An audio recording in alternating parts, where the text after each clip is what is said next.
le cri de la sirène déchira la nuit parisienne comme un hurlement primal, mais ce soir-là, à la caserne des pompiers de Montmartre, c'était le silence qui étouffait Robin. T'es fini ici, PD. On n'a pas besoin d'un mec comme toi pour sauver des vies, avait craché le capitaine Duval, son regard d'acier planté dans le sien, tandis que les rires étouffés de l'équipe résonnaient comme des coups de poignard. Dans l'ombre de la tour Eiffel qui veillait au loin, Robin sentit son cœur se briser, mais une flamme plus vive que n'importe quel incendie s'alluma en lui, il ne partirait pas en victime, il renaîtrait en héros. Paris, cette ville des amours éternels et des cœurs brisés, s'étendait sous un ciel d'octobre chargé de nuages lourds, comme si le destin lui-même retenait son souffle.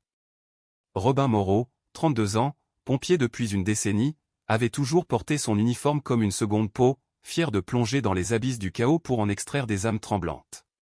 Ses épaules larges, forgées par des années de drills impitoyables, portaient les cicatrices invisibles d'un homme qui avait vu la mort danser trop près, un enfant arraché aux flammes d'un appartement haussmannien, une vieille dame enveloppée dans une couverture de survie sous les ponts de la Seine.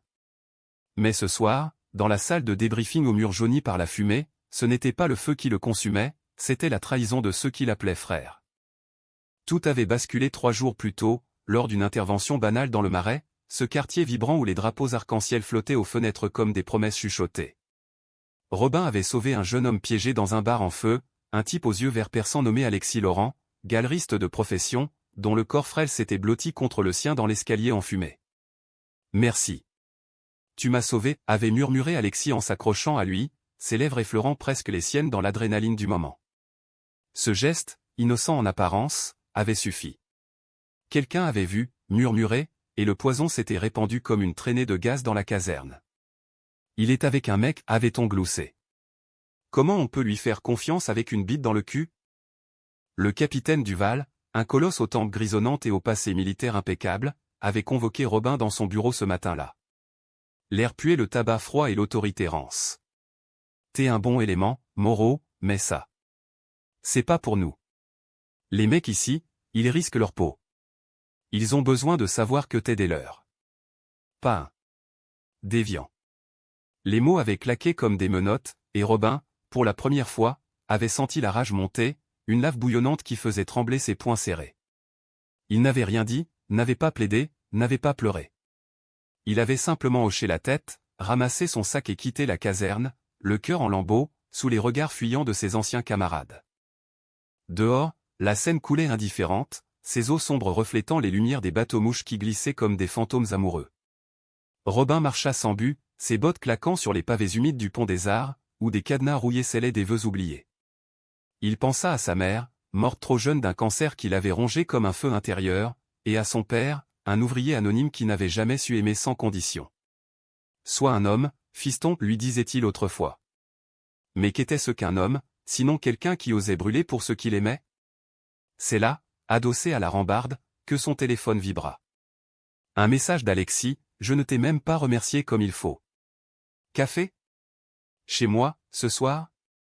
L'appartement d'Alexis, niché dans une ruelle étroite du Marais, était un havre de couleurs et de chaos organisé, des toiles abstraites aux teintes vives accrochées de travers, des livres empilés comme des tours instables, et une odeur de café fraîchement moulu qui enveloppait tout. Alexis l'accueillit avec un sourire timide, ses cheveux châtains en bataille encadrant un visage aux traits fins, presque androgyne, qui trahissait une sensibilité aiguisée par des années à décrypter les âmes à travers l'art. Entre, Robin. Tu as l'air épuisé. Ils s'assirent sur un canapé usé, face à une fenêtre donnant sur les toits de zinc qui scintillaient sous la lune naissante. Au fil des heures, les mots coulèrent comme un vin rouge corsé. Alexis parla de son enfance à Lyon, d'un père homophobe qui l'avait chassé à 16 ans, d'une mère qui avait pleuré en silence. J'ai appris à peindre pour exorciser la douleur, confia-t-il, ses doigts effleurant une toile inachevée représentant 2 silhouettes enlacées dans un brasier abstrait. Robin, pour la première fois depuis des lustres, se laissa aller. Il raconta les nuits blanches à la caserne, les rires partagés autour d'un repas froid, et puis la révélation. Ils m'ont viré. Parce que je t'ai sauvé. Parce que je suis gay. Sa voix se brisa, et Alexis posa une main sur son genou, un geste si simple, si chargé, que l'air crépita d'électricité. Leur premier baiser fut un orage, lèvres affamées, mains exploratrices, corps qui se reconnaissaient comme des âmes jumelles perdues dans la foule parisienne. Alexis goûtait le sel des larmes de Robin, et Robin, la douceur d'une vulnérabilité partagée. Ils firent l'amour avec une urgence presque violente, les draps froissés témoignant d'une passion qui effaçait les ombres. Allongé ensuite, enlacé dans la pénombre, Alexis murmura « Tu n'es pas seul. Pas avec moi. » Mais au fond de lui, Robin savait que ce n'était que le début. La trahison de l'équipe n'était pas un point final, c'était une étincelle. Les jours suivants furent un tourbillon de secrecy et de feu intérieur. Robin, suspendu sans solde, erra dans Paris comme un fantôme, visitant les musées pour se noyer dans l'art d'Alexis, ces toiles qui hurlaient ce qu'il ne pouvait dire. Il se retrouvait en cachette, un pique-nique volé aux Tuileries, où leurs doigts s'entremêlaient sous la nappe, une nuit dans un cinéma d'essai du quartier latin, où les ombres des amants à l'écran faisaient écho à leur propre danse. Alexis, avec sa tendresse infinie, devint son encre. L'art, c'est la résistance, disait-il en traçant des motifs sur la peau de Robin. Et toi, tu es mon chef-d'œuvre. Pourtant, le doute rongeait Robin. Ses anciens frères d'armes l'avaient-ils vraiment effacé? Il repensait à Marco, le Benjamin de l'équipe, qu'il avait un jour serré dans ses bras après une mission ratée, à Jacques, le vétéran bourru qui cachait un cœur d'or sous ses blagues grasses. Étaient-ils tous complices de cette haine? Une nuit, alors qu'Alexis dormait paisiblement contre lui, Robin reçut un appel anonyme. « T'es un traître, Moreau. On sait où tu traînes avec ton PD. » La voix était déformée, mais familière, celle de Duval. Son sang se glaça. La riposte devait venir, et vite. C'est alors que l'idée germa, audacieuse, presque suicidaire, une action qui forcerait Paris à le voir, non comme une victime, mais comme un symbole. Le Marais, berceau de la fierté LGBTQ+, abritait une grande manifestation annuelle contre l'homophobie, prévue pour le week-end suivant. Mais Robin visait plus haut. Il contacta discrètement des activistes qu'Alexis lui présenta, des artistes radicaux qui peignaient des murales de résistance sur les murs de Belleville. « Je veux allumer un feu qui ne détruit pas, mais qui illumine, leur dit-il. » Le plan se dessina, pendant la manif, il grimperait sur le toit d'un bâtiment emblématique, le Centre Pompidou, avec sa silhouette futuriste dominant Beaubourg, et y planterait un drapeau arc-en-ciel géant, illuminé par des flards de pompiers recyclés. Pas d'incendie réel, juste un spectacle de lumière et de courage, projeté sur les écrans de la ville. Alexis, horrifié d'abord, se rangea à ses côtés. « C'est fou, Robin. Dangereux. Mais c'est toi. Et je t'aime pour ça. » Ces mots, prononcés dans l'aube grise filtrant par les volets, scellèrent leur pacte.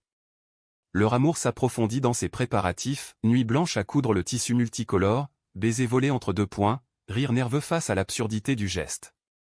Robin redécouvrit en Alexis non seulement un amant, mais un partenaire, un miroir de sa propre force fragile. « Si on tombe ensemble » murmura Alexis en posant sa tête sur la poitrine de Robin, et écoutant le battement d'un cœur qui refusait de se taire. Le jour J arriva sous un ciel plombé, la foule du Marais gonflée par des milliers de voix unies, liberté. Égalité. Amour. Robin, déguisé en manifestant anonyme, slaloma entre les pancartes et les corps en sueur. Son cœur cognait comme un tambour de guerre. Alexis l'embrassa une dernière fois dans une ruelle adjacente, ses yeux verts brillants de larmes contenues. « Sois prudent. Reviens-moi. » Robin hocha la tête, escalada l'échelle de service du Centre Pompidou avec l'agilité d'un chat de gouttière, son sac à dos chargé du drapeau plié et des flards. Au sommet, le vent hurlait, fouettant son visage comme les reproches de Duval. Paris s'étalait en contrebas, une mer de lumière clignotante, la Seine comme une veine argentée.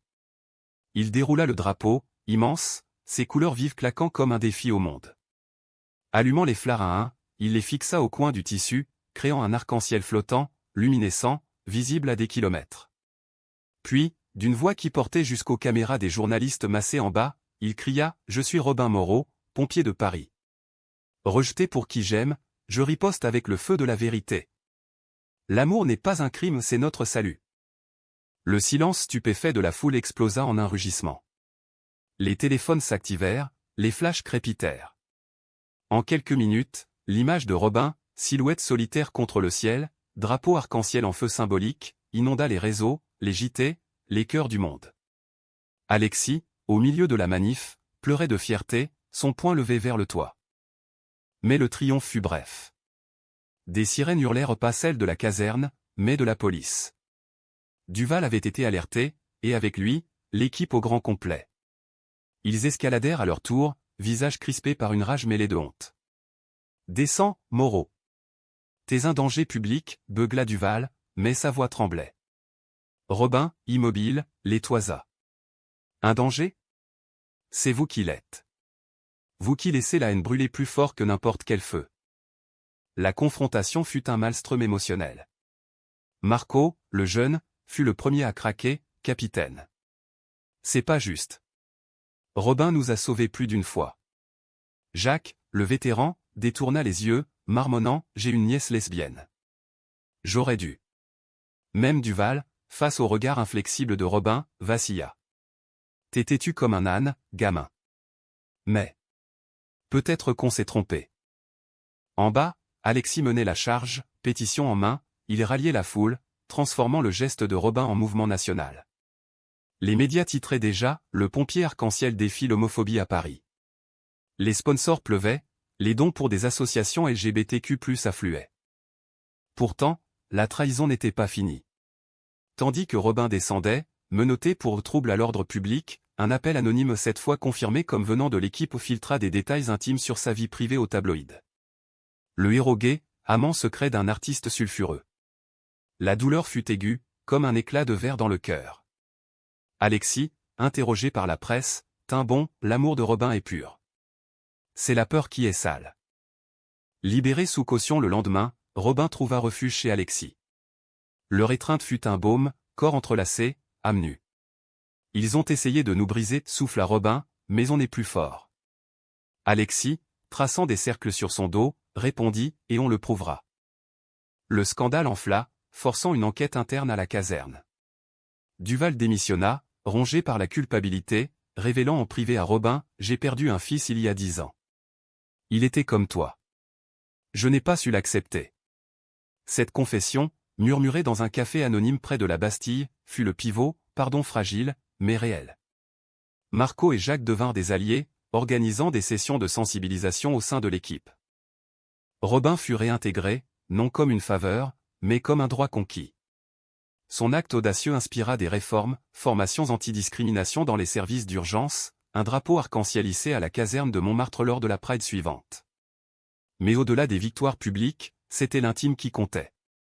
Robin et Alexis, désormais inséparables, achetèrent un petit atelier dans le Marais. Là, entre deux toiles et des alarmes fantômes, ils bâtirent un foyer, dîner aux chandelles sous les étoiles, voyage en Provence où les champs de lavande rappelaient la douceur d'un premier baiser, et des nuits où l'amour se faisait poésie charnelle, lente et profonde. Un soir d'été, 2 ans plus tard, sur le balcon surplombant la Seine, Robin mit un genou à terre. Alexis Laurent, tu m'as sauvé plus que je ne t'ai sauvé ce soir-là dans les flammes. Veux-tu brûler avec moi pour toujours? Les larmes coulaient, mais c'étaient des larmes de joie. Oui, répondit Alexis, l'embrassant sous un ciel étoilé. Paris, témoin éternel, applaudit en silence. Ainsi, de la cendre de la trahison naquit une flamme éternelle, preuve que l'amour, audacieux et courageux, pouvait réécrire les règles du monde. Et dans cette ville d'amours impossibles, Robin et Alexis devinrent légendes non pas pour le feu qu'ils avaient dompté, mais pour celui qu'ils avaient allumé. Les mois qui suivirent l'exploit du Centre Pompidou furent un kaléidoscope de lumière et d'ombre pour Robin. Réintégré officiellement, il revint à la caserne sous un mélange d'applaudissements forcés et de murmures persistants. Le capitaine intérimaire, une femme nommée Claire Lefebvre, une rare perle de fermeté et d'empathie dans ce bastion masculin, le salua d'une poignée de main ferme, bienvenue de retour, Moreau. Et bravo pour le spectacle. Ça nous a tous forcés à regarder en face. Ses yeux, perçants comme des lames, disaient ce que les mots omettaient, elle avait perdu un frère à cause de préjugés similaires, et ce combat était personnel. Les premiers jours furent un exercice de funambule. Lors des drills matinaux, Robin sentait les regards, Marco, qui lui glissait des clins d'œil complices, Jacques, qui grognait des excuses maladroites autour du café, et les autres, ces ombres anonymes qui détournaient les yeux, le hochement de tête crispé comme des aveux muets. Ignore-les, lui conseillait Alexis au téléphone, sa voix un phare dans la tempête. Tu as déjà gagné la guerre. Le reste, c'est de la guérilla. Leur relation, désormais publique, devint un sujet de ragot bon enfant à la caserne. Ton artiste, il cuisine bien, taquinait Marco un midi, autour d'un sandwich au jambon sec. Robin riait, mais intérieurement, la vigilance ne quittait pas. La trahison de Duval avait laissé des cicatrices, comment faire confiance à nouveau? Les nuits, blottis contre Alexis dans leur lit au drap froissé par des étreintes passionnées, il confessait ses doutes. Et si c'était un piège? Si Marco joue un rôle? Alexis, toujours le sage, caressait ses cheveux. L'amour, c'est le risque. Et toi, tu es mon pompier, tu sais éteindre les feux de l'intérieur. Alexis, de son côté, florissait. Son atelier devint un hub pour des expositions thématiques, Feu et désir, une série de toiles inspirées par Robin, où des corps nus dansaient avec des flammes stylisées, symbole d'une érotique libérée. Les critiques acclamaient, Laurent capture l'essence de l'amour queer à Paris au brut, magnifique, incandescent. Les ventes explosèrent, et avec elles, des invitations à des galeries de New York et Berlin. Mais Alexis refusait de partir sans Robin. Ma muse est ici, déclarait-il, embrassant Robin devant les flashs des photographes lors du vernissage. Pourtant, le passé ressurgit comme une braise oubliée. Un soir de novembre pluvieux, alors que Robin rentrait d'une intervention dans les banlieues à un feu de voiture banal qui avait failli tourner au drame, il trouva Alexis effondré sur le canapé, un journal froissé à la main. Lis ça. L'article, signé d'un scribouillard du Figaro, titrait « Le pompier gay, scandale ou super-héros ». Mais au-delà des louanges, des détails intimes, leur première nuit, déformée en anecdotes salaces, des photos volées d'eux enlacés, truquées pour insinuer une débauche. C'est Duval, murmura Robin, la rage remontant comme de la bile. L'ancien capitaine, amer dans sa retraite forcée, avait vendu son âme au tabloïd pour un chèque et une revanche mesquine. La fureur les consuma. Robin voulait confronter Duval, le traîner dans la boue publique. Alexis, plus calculateur, opta pour la contre-attaque artistique, une performance live au Louvre des Arts décoratifs, où il brûlerait symboliquement des coupures de presse, projetées sur un écran géant tandis que Robin, en uniforme, réciterait un manifeste d'amour. Pas de violence, insista Alexis. Juste de la vérité nue. Robin accepta, mais la préparation raviva leur passion, dans l'atelier, nu et couvert de peinture, ils se peignaient mutuellement, corps devenant toile vivante. Tu es mon feu, gémissait Alexis sous les caresses de Robin, leurs unions un rituel de guérison, lente et profonde, où chaque gémissement effaçait un peu plus la trahison. La performance fut un triomphe cathartique. Sous les voûtes du musée, la foule militant, curieux, artiste retint son souffle tandis qu'Alexis enflammait les papiers, les flammes dansant comme des esprits libérés. Robin, voix grave et assurée, déclara « L'amour n'a pas de genre, pas d'uniforme. Il est le seul feu qui ne détruit pas. » Les applaudissements tonnèrent, et Duval, forcé de s'excuser publiquement sous pression judiciaire, brisa enfin son silence dans une lettre manuscrite à Robin, « J'ai eu peur. Peur de ce que ton courage révélait en moi. Pardonne-moi. » Ces mots, lus à voix haute par Robin à Alexis ce soir-là, scellèrent une paix fragile. Noël approcha, enveloppant Paris d'une neige rare et mélancolique. Ils passèrent les fêtes chez la sœur d'Alexis à Lyon, une femme au cœur ouvert qui les accueillit comme des rois. Autour d'un sapin scintillant, Robin offrit à Alexis un médaillon gravé, « Mon salut dans les flammes ». En retour, Alexis lui remit une toile, leur portrait enlacé sur un toit parisien, arc-en-ciel en toile de fond. Pour te rappeler, nous sommes immortels. Mais le destin, ce farceur cruel, réservait un dernier coup. Au printemps, une alerte majeure, un incendie massif dans une usine abandonnée de Pantin, avec des ouvriers piégés. Robin, en première ligne, plongea dans l'enfer, son équipe à ses côtés au Marco couvrant ses arrières, Jacques coordonnant les lances. Dans la fumée âcre, il repéra un ouvrier évanoui, le hissa sur son épaule. Mais au moment critique, une poutre céda, l'écrasant partiellement. La douleur fut un éclair blanc, puis le noir. Il se réveilla à l'hôpital Necker, bandé comme une momie, Alexis veillant à son chevet, visage ravagé par l'angoisse. « Tu m'as fait peur, idiot » murmura-t-il en l'embrassant doucement. L'équipe défila, Marco en larmes, Jacques avec une bouteille de cognac prohibée. Même Claire, tes irremplaçables, Moreau. Duval envoya des fleurs, un geste muet de rédemption. Ce fut dans cette chambre stérile, baignée de lumière filtrée, que Robin comprit, la vraie riposte n'était pas l'acte audacieux sur le toit, mais la vie qu'il construisait, amour par amour, pardon par pardon. De retour chez eux, boitant encore, il épousa Alexis lors d'une cérémonie intime au bord de la Seine, entouré d'amis acquis dans la tourmente. Paris, témoin bienveillant, scintilla ce jour-là d'une lumière nouvelle. L'été suivant leur mariage fut une symphonie de renouveau. Robin, rétabli mais marqué par une légère claudication et un rappel discret de sa vulnérabilité, reprit le service avec une assurance nouvelle. La caserne de Montmartre, autrefois un nid de vipères, s'était muée en un havre de camaraderie réinventé.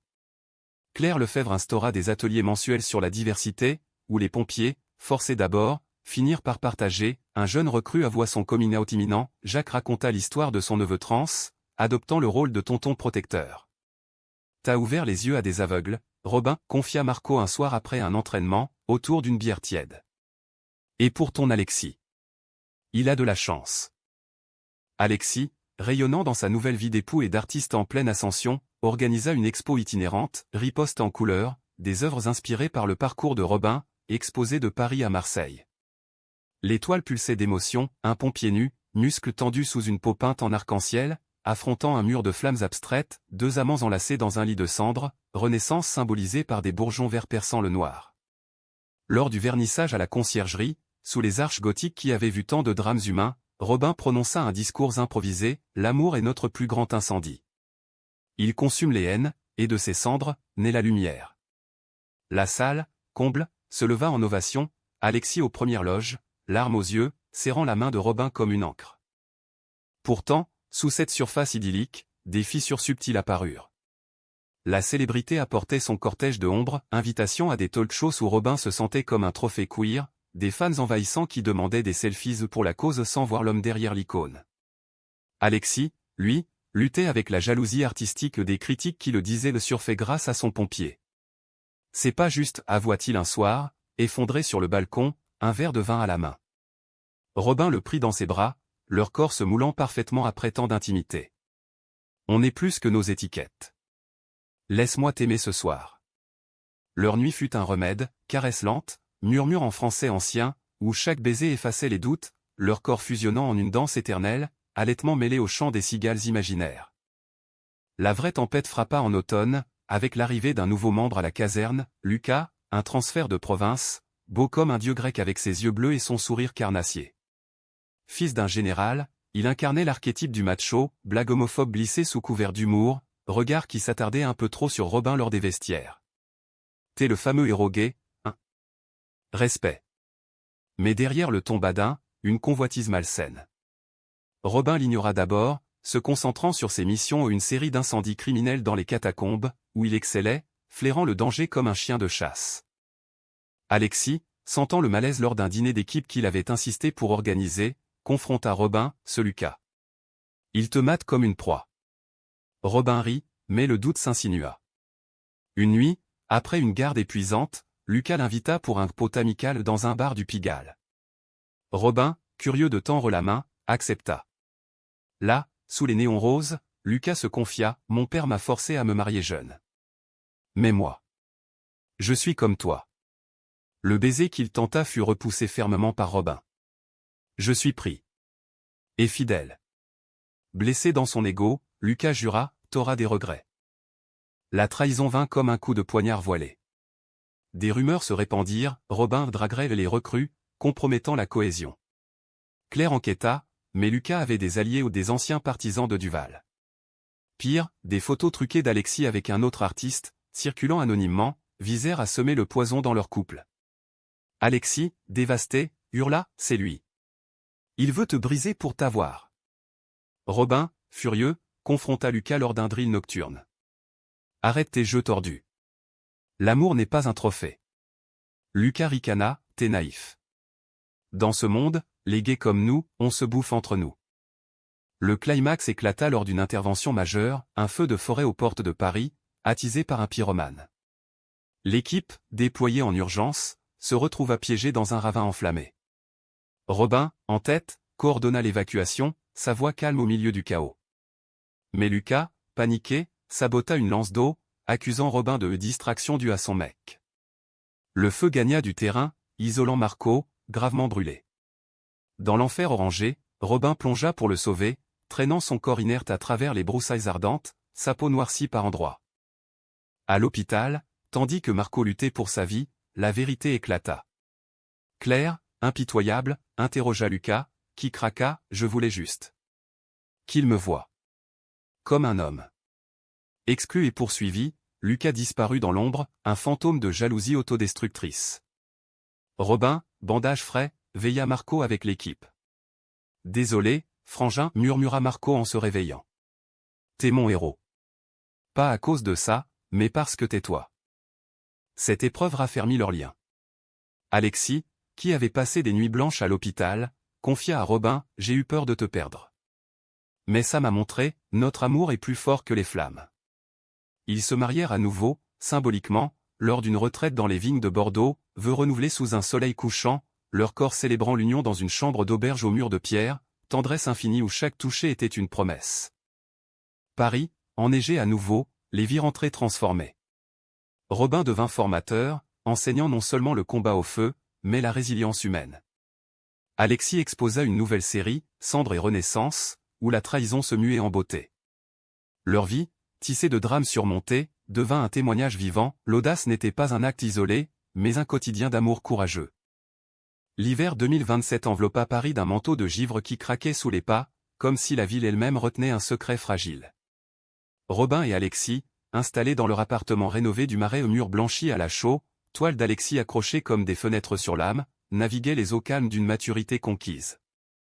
Robin, promu sergent adjoint sous Clerc, menait des simulations anti-incendie innovantes, intégrant des scénarios de diversité, comment sauver une vie sans juger celle qui la mène. Ces briefings, ponctués d'anecdotes personnelles, transformaient les récrimis en rires complices. Marco, remis de ses brûlures, devint son second, un duo fraternel forgé dans le feu. Alexis, quant à lui, frôlait la consécration, une commande pour le musée d'Orsay, une fresque murale sur l'amour queer à travers les âges, mêlant Manet à des icônes contemporaines. C'est pour nous, dit-il à Robin en esquissant les premiers traits, pinceau en main, et éclaboussant de bleu et de rouge leur table de cuisine. Robin, l'observant avec cette tendresse possessive qui le faisait fondre, s'approcha par derrière, lèvres effleurant sa nuque. Et si on célébrait? Leur amour, après les tempêtes, s'était mué en une sensualité paresseuse, profonde, des après-midi volés où les corps s'entremêlaient sur le parquet, explorant chaque courbe comme un territoire redécouvert, gémissement doux se fondant au tic-tac d'une horloge ancienne. Mais la paix est souvent le prélude à l'orage. Une lettre arriva, postée de province, de Lucas, l'exclut brisé. Je regrette. J'ai tout perdu, ma famille, mon honneur. Ton pardon pourrait me sauver. Alexis, lisant par-dessus l'épaule de Robin, fronça les sourcils. C'est un piège. Ou pire, un appel au secours. Robin, hanté par son propre passé de rejet, décida de répondre, un rendez-vous neutre, dans un café anonyme de la gare de Lyon. Je ne peux pas haïr éternellement. C'est ce qui m'a presque détruit. La rencontre fut un face-à-face cru. Lucas, amaigri, yeux cernés, murmura, j'étais jaloux de ton courage. De ton amour vrai. Moi, je me cache encore. Les mots coulèrent, confession d'un homme au bord du gouffre, tentative de suicide, thérapie avortée, une vie en miettes. Robin, au lieu de jugement, offrit l'écoute aux celles qu'il avait réclamées jadis. Le chemin est long, mais possible. Commence par toi. Ils se séparèrent sur une poignée de main, et Lucas, transformé, rejoignit une association d'aide aux ex-militaires queer, devenant à son tour militant discret. Ce geste de clémence inspira Alexis. Tu es mon humaniste, dit-il, peignant une toile nouvelle, Robin comme un phénix, elle déployée sur fond de caserne en flammes. Exposée lors d'une biennale à Venise, elle remporta un prix, catapultant Alexis dans les sphères internationales. Mais le succès attira des ombres, un collectionneur véreux, un Français expatrié nommé Thierry, qui courtisa Alexis avec des offres alléchantes, insinuant que Robin l'entravait. Des dîners mondains où Thierry glissait, un artiste a besoin de liberté, pas d'un pompier casanier. La jalousie, cette vipère rusée, s'infiltra. Robin, sentant l'éloignement lors des absences d'Alexis pour des résidences artistiques, douta. « Est-ce que je te retiens ?» demanda-t-il un soir, voix brisée par la fatigue d'une garde prolongée. Alexis, surpris, le serra fort. « Idiot. Tu es ma flamme. Sans toi, je m'éteins. » Leur réconciliation fut ardente, une nuit entière dédiée à l'autre, corps nus sous la douche fumante, aux cascadant comme des larmes joyeuses, puis au lit où l'amour se fit urgence, puis tendresse, leurs âmes se murmurant des vœux inavoués. Le vrai conflit surgit lors d'une crise nationale, une vague de manifestations anti-LGBTQ+, orchestrées par des extrémistes, suite à une loi sur le mariage pour tous élargie. Paris bouillonna, et la caserne fut réquisitionnée pour contenir les débordements. Robin, en première ligne lors d'une émeute place de la République, vit un cocktail Molotov frôler Alexis, venu le soutenir en marge de la foule. Le verre explosa près d'eux, flammes léchant l'air. Robin réagit d'instinct, plaquant Alexis au sol, son corps bouclier. Par d'ici, hurla-t-il, tandis que les gaz lacrymogènes enveloppaient tout. Blessé légèrement une coupure au bras, Robin rentra furieux. C'est trop dangereux. Reste en retrait. Alexis explosa, et toi? Tu risques ta vie tous les jours. C'est notre combat, ensemble. La dispute fit rage, mots comme des coups, Robin accusant Alexis d'imprudence, Alexis reprochant à Robin son héroïsme suicidaire. Ils se séparèrent pour la nuit, Robin sur le canapé, Alexis dans la chambre, cœur en deuil. Le lendemain, la nouvelle frappa comme la foudre, Marco, lors d'une contre-manif, avait été tabassé par des hooligans. À l'hôpital, le pronostic était grave comme un induit. Robin, dévasté, veilla son ami, culpabilité le rongeant. Alexis arriva, main tendue. Je suis désolé. On affronte ça ensemble. Leur étreinte, au chevet de Marco, fut un pont reconstruit, pardon silencieux, amour ravivé. Cette épreuve les propulsa dans l'action. Robin organisa une veillée à la caserne, torchers allumés en cercle, où l'équipe et des militants se réunirent pour Marco. Alexis y présenta une performance, allumant une lanterne pour chaque victime de haine, libérée dans la nuit. La presse titra « Le pompier et l'artiste, duo invincible contre l'obscurité ». Marco se réveilla, faible mais vivant, marmonnant « Pas sans vous, les gars ». Leur couple, testé au creuset, émergea plus fort. Ils adoptèrent un chien errant, un bâtard joyeux nommé Flamme, symbole de leur résilience. Les nuits devinrent des sanctuaires, dîners cuisinés à quatre mains, vins de Bourgogne, et des amours lents où Robin explorait Alexis comme un paysage aimé, chaque caresse une déclaration. Au fil des saisons, Paris les vit évoluer, Robin consultant pour des formations internationales, Alexis exposant à Tokyo. Leur histoire, contée dans un livre coécrit au feu d'amour, devint best-seller, inspirant des milliers. La trahison initiale n'était plus qu'un chapitre lointain, fondu dans une tapisserie d'humanité. Printemps 2029, Paris fleurissait en un éclat de cerisier rose le long de la Seine, comme si la ville, repentante de ses hivers rudes, offrait une trêve aux amants. Robin et Alexis, mariés depuis 4 ans, avaient transformé leur appartement en un cocon vivant, un atelier contigu où les pinceaux d'Alexis côtoyaient les manuels de pompier de Robin, et Flamme, leur chien fidèle, ronflant au pied du lit conjugal. La routine, loin d'être monotone, était ponctuée de joie simple, un café partagé au lever du soleil, filtrant à travers les rideaux de dentelle, des promenades main dans la main au jardin des plantes, où Robin cueillait une fleur pour la glisser dans les cheveux d'Alexis, provoquant un baiser volé sous les regards amusés des passants. Robin, à 36 ans, portait son âge comme une médaille, quelques fils gris aux tempes, une cicatrice discrète sur l'épaule rappelant l'incendie de Pantin, et une sagesse qui en faisait un pilier de la caserne. Claire, promu chef de brigade, le nomma mentor officiel, et il voyageait désormais pour des conférences au Stockholm, Toronto, partageant son histoire comme un flambeau passé. Le courage n'est pas d'affronter le feu, mais la peur en soi, disait-il, sa voix grave résonnant dans des auditoires conquis. À chaque retour, Alexis l'attendait à l'aéroport, un bouquet de lavande à la main, et leur réunion était un feu d'artifice intime, valise à peine posée, ils se perdaient dans l'autre, corps affamés par l'absence, l'idée fait témoignant d'une passion inaltérée, où les murmures d'amour se mêlaient à des rires complices.